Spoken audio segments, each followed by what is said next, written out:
one more is what do you think about Bitcoin and everything? Because you were talking about Square and kind of they're heavily into kind of Bitcoin as well.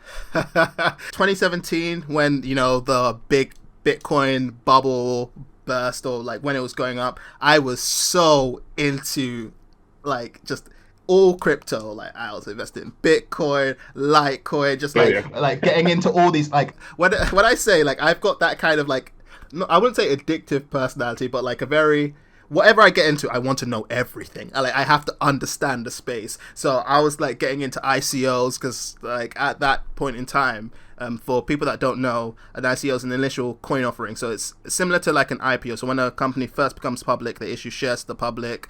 When a crypto first like reaches the crypto space, they have an ICO. So they distribute a lot of their tokens to early investors. And in 2017, like at least kind of like the way I see Nicola, like just companies merging and like just sprouting all over the place. Companies back then were just like, everyone was having a crypto, and it was just rampant for fraud. I have a bit of a mixed experience with that, but when it comes to Bitcoin specifically, I do think it's when people say it has no intrinsic value, I'm confused, because like it clearly does. Like in countries that have like inflation, like Venezuela, that like it's extremely important for them, and just having a decentralized currency where people can just happily spend their money and do whatever they want with it, I think is important. Like I don't know whether you've recently had this. I can remember the first time I called Santander or something for like a transfer, and they were like, "Oh, what are you going to spend this money on?" And like, I felt I felt so offended. I was like, wait, like, who are you? Like, I can spend it on whatever I want. It's like, so I understand that feeling of like, oh, if I had this asset, like, there wouldn't be that kind of intervention of.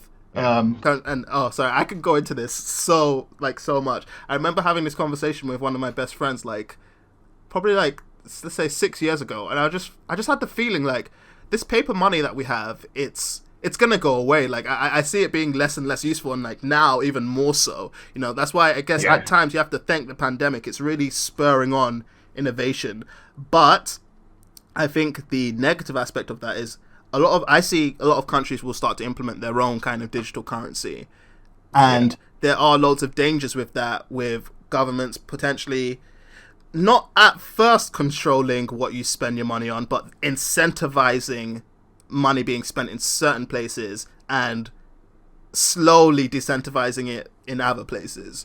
So it's just that kind of control. So I do see that, just kind of answer your question, I do see a real value in Bitcoin. I do see like it eventually like being a good thing until quantum computers come in and then just completely destroy like the hash code.